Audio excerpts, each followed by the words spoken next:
भारत में झूम कृषि के प्रकार। भारत के उत्तर पूर्वी राज्य असम, मेघालय, नागालैंड, मिजोरम में झूम की कृषि को झूम के नाम से जाना जाता है।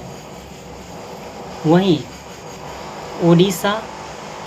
ओडिशा व आंध्र प्रदेश में झूम की खेती को पोंदू के नाम से जाना जाता है। वहीं ओडिशा और आंध्र प्रदेश में दूसरा नाम पामाडामी है, केमान है, बरिंगा है। और केरल में झूम की कृषि को पोनम के नाम से जाना जाता है। केरल राज्यों में झूम की कृषि को पोनम के नाम से जाना जाता है। और पश्चिमी घाट में झूम की कृषि को कुमारी के नाम से जाना जाता है। पश्चिमी घाट में झूम की कृषि को कुमारी के नाम से जाना जाता है। वहीं दक्षिण पूर्वी राजस्थान में वालरा के नाम से जाना जाता है। अब आते हैं मणिपुर में। मणिपुर में झूम की कृषि को पामलू के नाम से जाना जाता है। और हिमालय क्षेत्र में झूम की कृषि को खील के नाम से जाना जाता है।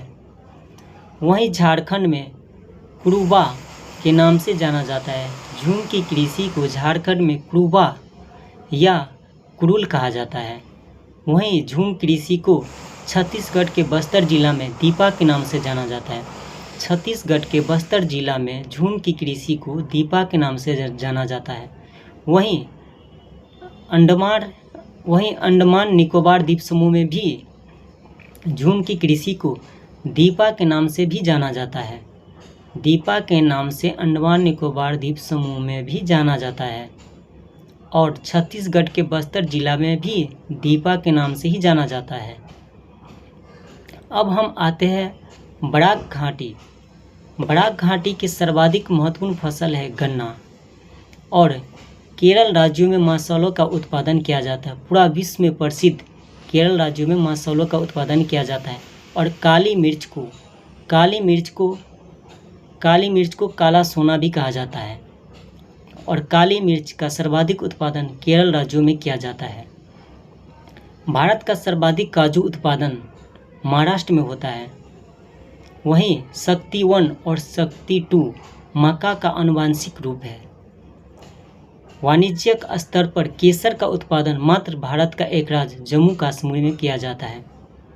भारत का मात्र एक राज्य जो केसर उत्पादन के लिए जाना जाता है वह है जम्मू कश्मीर।